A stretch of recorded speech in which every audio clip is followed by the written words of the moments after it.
This book drips with venom. It is violent, dark, and amazing.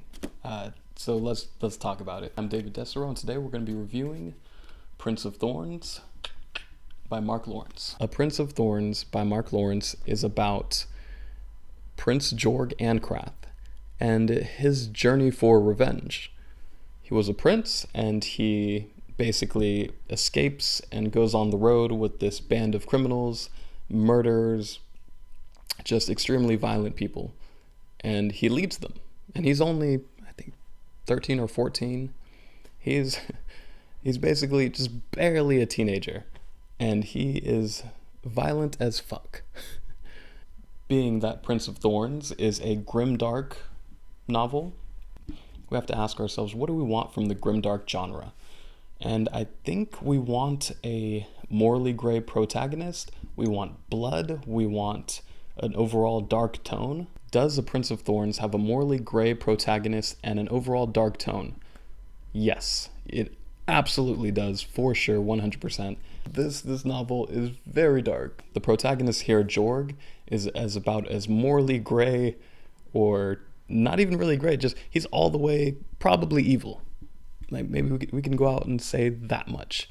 He is almost a completely just... he's almost completely just a violent, vengeful character.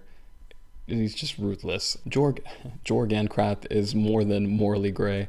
He is outright vengeful, ruthless, violent, and he just has no regard for human life. I mean, he just goes after his goals and attacks, and yeah. I think he's a great grimdark protagonist. Is the protagonist easy to root for?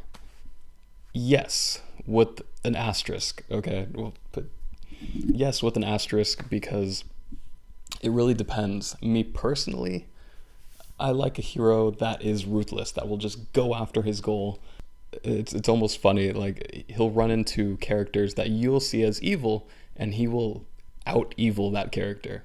Like, he'll kill somebody and then he'll do something. There's some parts where, without spoiling too much, somebody dies and then he does something to them after they're dead, and you're just like, oh, wow. Okay. If you want to root for a hero who can easily be a villain, this is the book for you. He is not a cookie cutter hero by any means, and I really enjoy that. I think that's fantastic. Does A Prince of Thorns stick the landing? Yes, it absolutely does. This is a story about revenge, and you definitely get a big bloody battle at the end, and there's a really interesting character arc that actually happens, and something is revealed at the end. I'm not going to say what. Something is revealed, and it made me really feel for the character.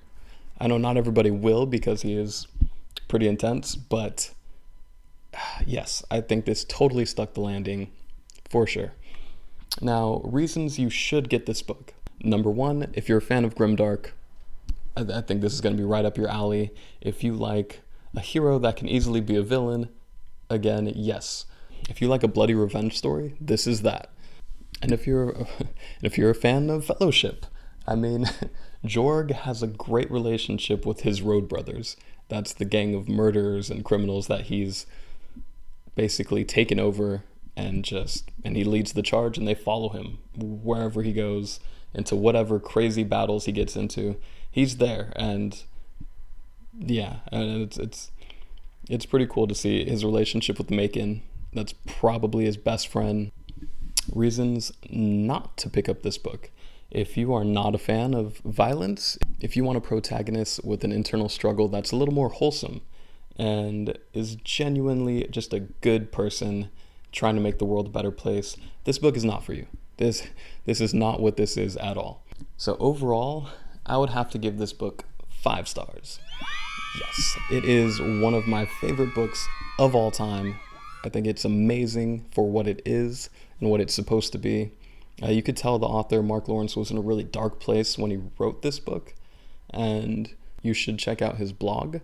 He has a really interesting blog, and you can see where he was coming from when he wrote this book. Just overall, this was a really, really satisfying really satisfying read. But yeah, until next time, see you later.